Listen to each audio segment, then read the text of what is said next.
Sejam bem-vindos ao Espaço Opinião. Hoje abrimos o programa com política local, com as freguesias do Porto, que reclamam mais atenção da autarquia. Na política nacional, o líder do PSD defende que é preciso uma revisão constitucional para fazer uma reforma da Justiça. Fazemos um balanço de 2 anos de Marcelo Rebelo de Sousa como Presidente da República.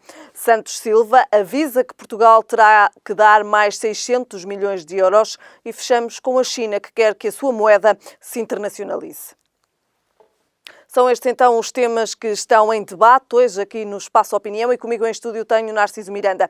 Narciso Miranda, obrigada desde já pela sua presença. Hoje começamos com política local, falamos do Porto e falamos das freguesias que reclamam mais atenção por parte da autarquia. Eu acho que é normal isso acontecer. Faz parte da história mais recente do nosso poder local, destas 4 décadas de experiência que temos, que as autarquias do nível de freguesia têm sempre uma ação de pressão, de reivindicação, junto das autarquias de nível municipal, para uma clarificação cada vez mais acentuada entre o que são as competências que são delegadas dos órgãos municipais, designadamente das câmaras, para as juntas de freguesia. E depois há sempre o velho problema, da mesma maneira que há sempre o problema de reivindicação das câmaras relativamente ao governo, relativamente à fatia do Orçamento do Estado que é transferida para as câmaras, há exatamente o mesmo problema, a mesma situação, relativamente à relação entre as juntas e as câmaras. Porquê? Porque as juntas ainda têm uma certa dependência financeira das autarquias de caráter municipal. Bem sei que, normalmente, quando as câmaras delegam competências nas juntas, essas competências são acompanhadas por mochilas financeiras. Mas há uma fatia, para além desta verba para financiar as competências delegadas, há sempre uma fatia do orçamento municipal que vai financiar, paralelamente a outra fatia que vem do Orçamento do Estado, os orçamentos das autarquias de freguesia. Esta questão do Porto, que surge hoje como grande notícia, na minha opinião, é um processo... É também analisar esta questão, visto que são 7 freguesias e 5 das quais foram eleitas precisamente por Rui Moreira. Exatamente. 5 eleitas por Rui Moreira, que são uma maioria esmagadora, depois há uma autarquia de maioria do PSD e há uma outra autarquia de maioria do PS. Mas as 7 juntaram-se e fizeram esta carta reivindicativa junto do Presidente da Câmara do Porto. O que Há falta de diálogo, dizem. Não, eu acho que o que está subjacente é uma questão muito clarinha, do meu ponto de vista, e falo com a minha experiência autárquica. Os Presidentes da Junta, com esta medida, pretendem aumentar a capacidade negocial com a Câmara e, designadamente, com o Presidente da Câmara.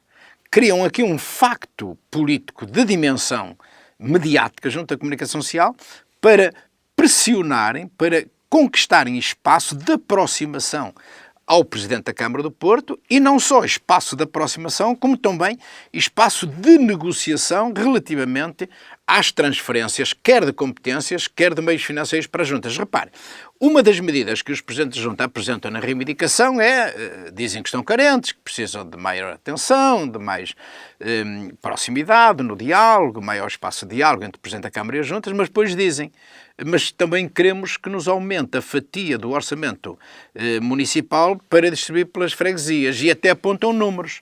Nós temos 3 milhões de euros das receitas municipais, isto é, do orçamento da Câmara Municipal do Porto, que são transferidos para as juntas. E eles fazem uma reivindicação de um aumento significativo. Querem passar de 3 milhões para 4 milhões. Claro que tem uma razão, claro que tem uma razão. Está um aspecto que lhes dá alguma força. É que eles dizem, o Porto transfere para as freguesias cerca de 3 milhões por ano durante os últimos 10 anos.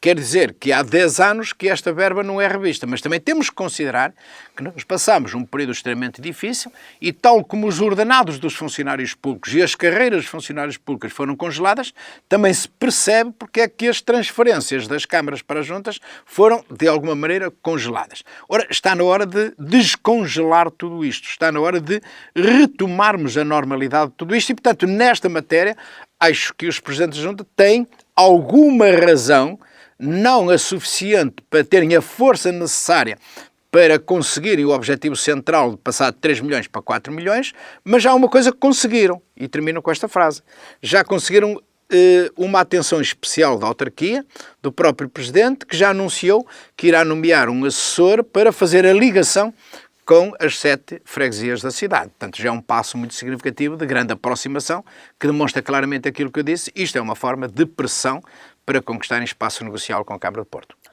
A atualização do montante global solicitado, e era precisamente isso que também Narciso Miranda referia, dizem, não só reportaria mais justiça no tratamento para com as juntas, como também permitiria compensar e resolver questões pendentes dos anos anteriores. Pois, quer dizer, nós temos que ter em consideração que há questões pendentes que se foram acumuladas durante todos os anos, mas não é só na relação entre as câmaras e as juntas, e muito menos exclusivamente na relação entre a Câmara do Porto e as 7 autarquias de freguesia da cidade de Porto. As questões pendentes são as questões financeiras. Nós andámos muito tempo a apertar o cinto e apertámos o cinto em vários níveis. Repara, as juntas apertaram o cinto, os presidentes têm razão, mas as câmaras também apertaram o cinto. Portanto, isto funciona quase que em cadeia. Portanto, isto vai se resolver com diálogo. Eu acho que daqui a 8 dias isto está tudo resolvido. Eu conheço bem o Presidente da Câmara de Porto. O Presidente da Câmara de Porto é um homem muito hábil, é um homem muito sensato, é um homem que sabe o que faz, sabe o que diz e, sobretudo, sabe escolher um momento para fazer o que ele acha que é melhor e para dizer o que ele acha que é a mensagem adequada que tem que transmitir à cidade. Portanto, ele é um bom gestor, não só do tempo, do modo, mas também da forma como faz política. Em causa, de acordo com a lei, estão a gestão e manutenção dos espaços verdes, a manutenção, reparação e substituição do mobiliário urbano em espaço público. Isso são matérias da competência da Câmara que delegou nas juntas de freguesia. Naturalmente, ao delegar essas competências municipais, tem que haver a mochila financeira. Mas as juntas reivindicam uma ampliação dessas competências. Portanto, falam em serem as próprias juntas a gerirem o funcionamento, a limpeza, a preparação das condições para ver a qualidade, por exemplo, dos parques públicos urbanos, que é uma competência que ainda não está neste caso concreto, e nem estou a dizer se é bem, se é bom não estar ou se é mau não estar, é uma competência que ainda não está delegada pela Câmara do Porto nas juntas de freguesia. Porque essa questão de delegação de competências também é uma mochila, é um pacote que normalmente é negociado entre as juntas e a Câmara. E não quer dizer que seja uniforme. Há algumas autarquias que podem pretender, que podem aceitar, que podem acordar determinado tipo de delegação de competências e outras não querem esse tipo de delegação de competências e querem outras. Portanto, isto é negociado. Normalmente há uma razoável uniformização, mas não quer dizer que seja igualzinho o processo descentralizador de uma Câmara para todas as outras freguesias. Varia de freguesia para freguesia e da vontade dos autarcas de freguesia. Muito bem, Narciso Miranda, da política local passamos para a política nacional. Falamos de Rio. Rui Rio quer revisão constitucional para existir reforma na Justiça. Olha, eu há pouco tempo comentei as medidas que Assunção Cristas, que é a líder do CDS, apresentou relativamente à Justiça e saudei essas medidas, dizendo que eram sinais evidentemente positivos para uma reforma que se anda a falar há muito tempo, que todos falam, que todos querem, que todos desejam, mas que ninguém dá o passo assertivo para se fazer essa reforma na Justiça. Mas há aqui uma preocupação conjunta e evidente com uma diferença, em relação à Justiça. Com uma diferença muito grande. É que a líder do CDS apresentou propostas concretas. Dir-se-á, foi pouco, mas foi a primeira vez nestes últimos anos que nós ouvimos propostas concretas. Algumas delas extremamente simples de serem implementadas e a olho nu se sente logo os efeitos positivos em matéria de desburocratização da Justiça e de criar condições para a Justiça atuar mais rapidamente. Neste caso, há mais uma vez, como normalmente acontece, um chavão. Faltam medidas concretas. Para fazermos a reforma da Justiça, eu preciso de uma revisão da Constituição. Falta saberem se o líder do PSD lança esta medida para, entre comas, criar dificuldades ao PS, ou se, de facto, lança esta medida porque não tem ainda propostas concretas para a reforma da Justiça, ou se também, admito a terceira hipótese, está a ganhar tempo. Agora, o que acho que é uma coisa que é clarinha para mim, e acho que a maior parte das pessoas que me estão a ouvir, é que o líder do PSD, tal como se previa, infelizmente, porque nós precisamos de um PSD forte e de um líder forte, porque quanto melhor for a oposição, melhor será o governo, anda enredado em coisas internas. Em vez de assumir uma posição firme, coerente, determinada, de líder de oposição, mesmo que de uma forma construtiva, positiva, ele anda enredado nas questões internas. Foi uma das críticas também. Agora foi com os grandes deputados. E repare, as divergências profundas que existem neste momento entre o PSD é relativamente a duas linhas. Ou o PSD mantém uma linha de oposição firme e segura a este governo, ou faz uma aproximação ao governo. Eu acho que o meio termo seria a solução mais correta, mas não sou eu agora que vou dar conselhos ao PSD. O que eu tenho a certeza absoluta é que o PSD está a perder tempo, o CDS está a ganhar espaço, está a afirmar-se cada vez mais como líder de oposição, está a roubar espaço eleitoral ao principal partido de oposição, que é o PSD, e está a encostar o PSD num beco quase sem saída, porque o que eu acho que vai acontecer é que o PS, o governo, sobretudo o PS, e António Costa, que é o líder do PS e o primeiro-ministro, vão fazer com o PSD, vão fazer com o líder do PSD, Rui Rio, aquilo que o PCP e o Bloco de Esquerda deixarem ou quiserem que o PS faça. Porque o que é que eu quero dizer com isto? Descodificando.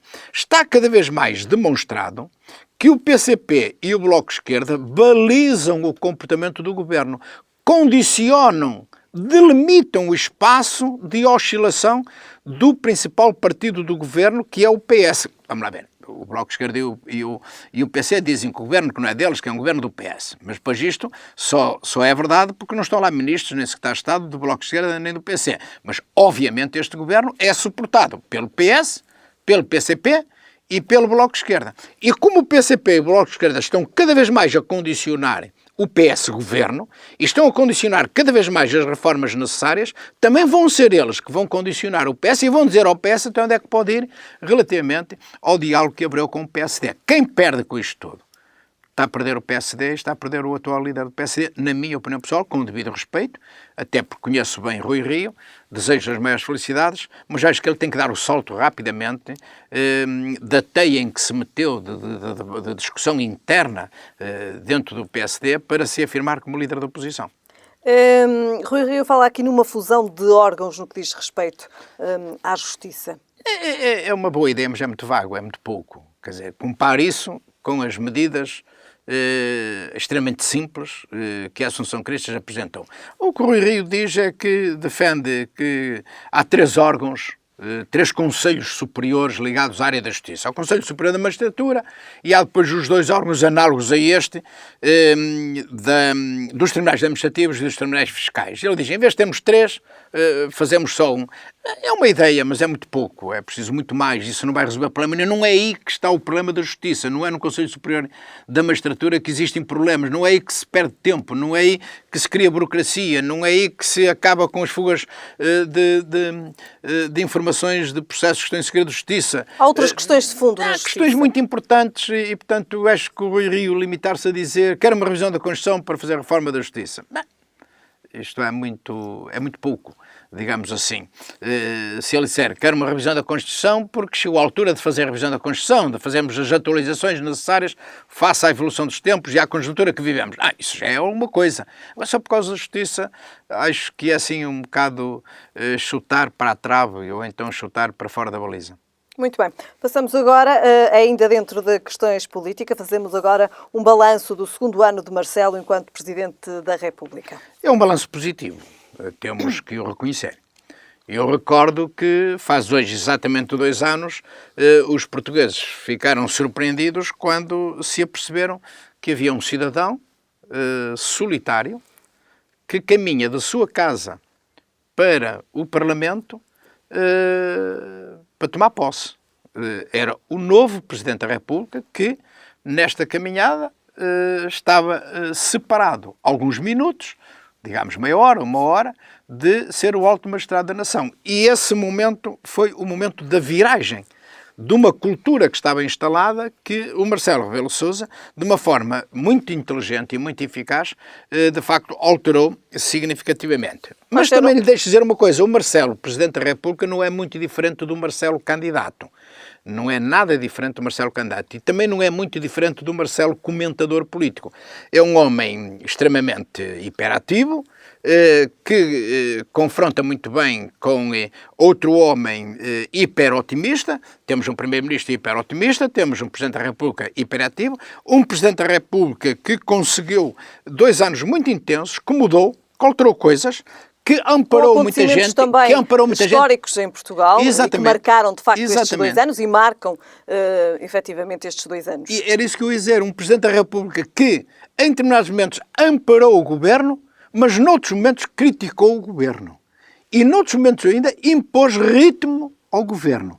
É verdade também que beneficiou de uma determinada conjuntura e beneficiou de um primeiro-ministro que lhe deu todo o espaço, que lhe deixou todo o espaço livre para ele poder atuar. Mas, repito, amparou, censurou o governo, conforme as medidas. Confundeu os partidos, criou, com algumas intervenções, introduziu alguma confusão no mundo político-partidário do nosso país, sobretudo nos grandes partidos.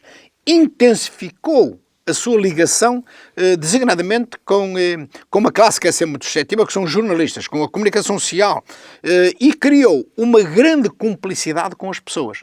Isto é, criou uma corrente afetiva de ligação às pessoas, estando no momento certo a dar uma palavra a quem precisava de solidariedade, mas também sabendo aproveitar o momento exato para exigir do Governo intervenções rápidas. Veja-se o que aconteceu nos incêndios. Foi o Presidente da República que marcou o ritmo, foi o Presidente da República que defendeu as regras do jogo, foi o Presidente da República que impôs medidas, e não só impôs medidas para serem aplicadas, mas também impôs prazo para se aplicarem essas medidas. Este é um balanço positivo. O momento mais marcante destes 2 anos, os incêndios em Pedrógão e, de facto, tudo aquilo que envolveu estes incêndios. Marcantes pela tragédia, que todos nós lamentamos, e convém salientar, marcantes pela forma afetiva como ele soube lidar com as pessoas, como ele soube confortar pessoas que estavam a sofrer profundamente, mas marcante também pelas regras que ele próprio estabeleceu junto do governo. Mas deixe-me dizer uma coisa. Daí também ser apelidado o Presidente dos Afetos. Exatamente. Mas temos 2 anos ainda pela frente que eu acho que isto não vai mudar muito. Mas o Presidente da República, Marcelo Rebelo de Sousa, vai ter que repensar, se recandidatar a um novo mandato, por exemplo, como é que vai ser possível continuar como Presidente da República com um governo maioritário, que é uma hipótese que não podemos descartar. E, do meu ponto de vista pessoal, isto vai ser completamente diferente. Por outro lado ainda, como é que vai ser um mandato de um Presidente da República, não só com um governo maioritário, mas com uma estratégia completamente diferente daquela que acontece agora, designadamente dos partidos mais extremistas, particularmente do PCP e do Bloco de Esquerda. Porque, repare, hoje constatamos um dado concreto. É que o Presidente da República tem tanta popularidade, por exemplo, no eleitorado do CDS, como tem no eleitorado do Bloco de Esquerda. E este dado é muito importante. Quer dizer que o próprio eleitorado, na avaliação que faz a Marcelo Rebelo de Sousa como Presidente da República, esquece as suas ligações ideológicas, as suas ligações aos partidos e a sua fidelidade aos partidos. Imagine o que é que o Marcelo Rebelo de Sousa conseguiu. É verdadeiramente notável este efeito, mesmo no espaço muitas vezes fechado, muitas vezes cristalizado, muitas vezes controlado no espaço político-partidário. Repito, é notável o trabalho que está a ser levado a cabo Marcelo Rebelo de Sousa fez durante estes 2 anos. Muito bem.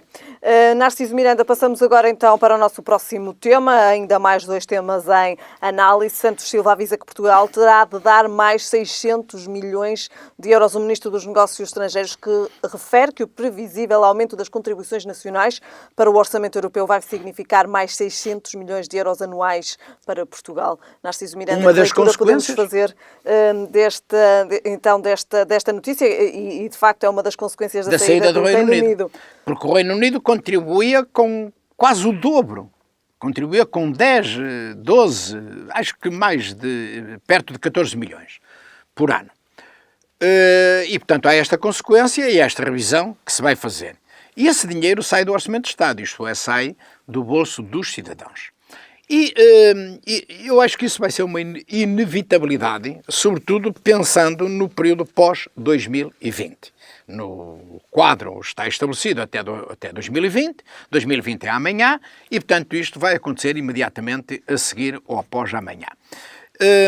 No próximo quadro financeiro. O próximo quadro financeiro do pós-2020. E há aqui uma questão que é fundamental. Saber-se. Mas eu estou convencido que não há razões para estarmos pessimistas, porque a elasticidade é tão grande, do ponto de vista ideológico, eu acho que não vai haver problema, que é, e o PC e o Bloco de Esquerda o que é que vão fazer?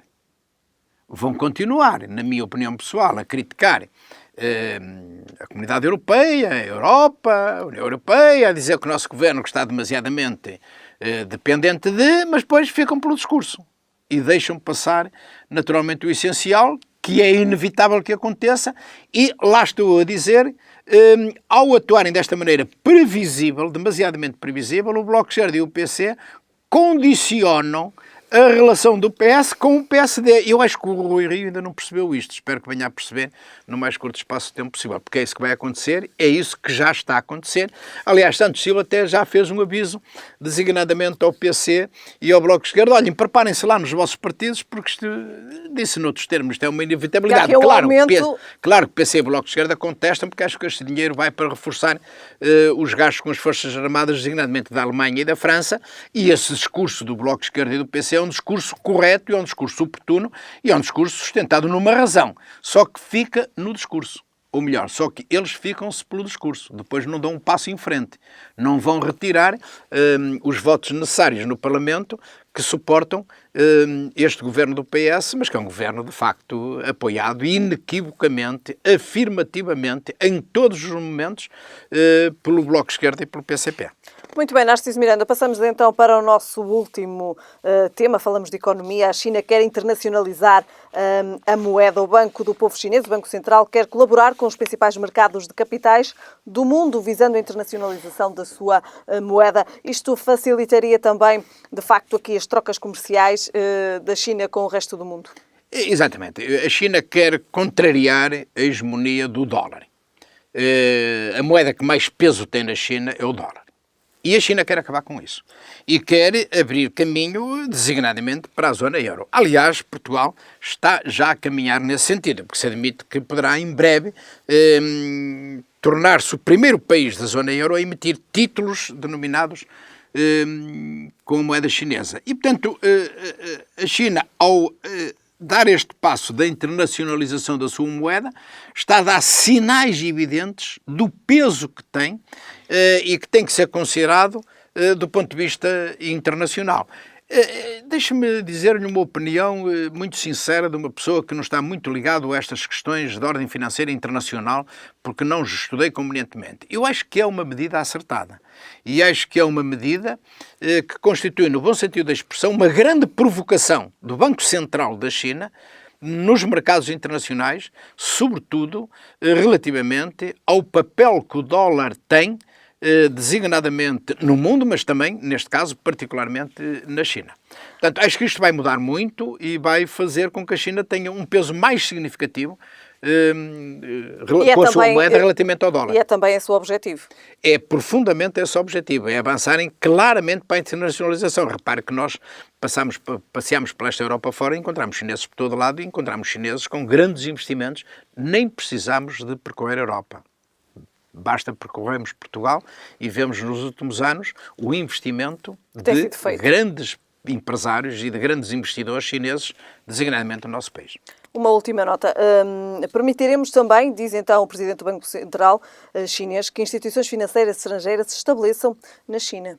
Exatamente. Portanto, a China pretende abrir espaço para intervir fora da China, mas também abrir espaço dentro da China para pessoas, investidores, pessoas com capacidade de investimento possam entrar na China, criar lá as suas empresas, criar lá as suas sedes e fazerem lá os seus negócios e os seus investimentos. Muito bem. Narciso Miranda, terminamos então com este tema. A China quer internacionalizar a sua moeda. Voltamos a ver-nos na próxima semana. Aproveito para lhe desejar um ótimo fim de semana. Até para a semana. Também para si lhe desejo um bom fim de semana e para todos os cidadãos que nos estão a ouvir. Foram então os temas da atualidade que hoje estiveram em análise. Eu regresso segunda-feira. Tenha um bom fim de semana.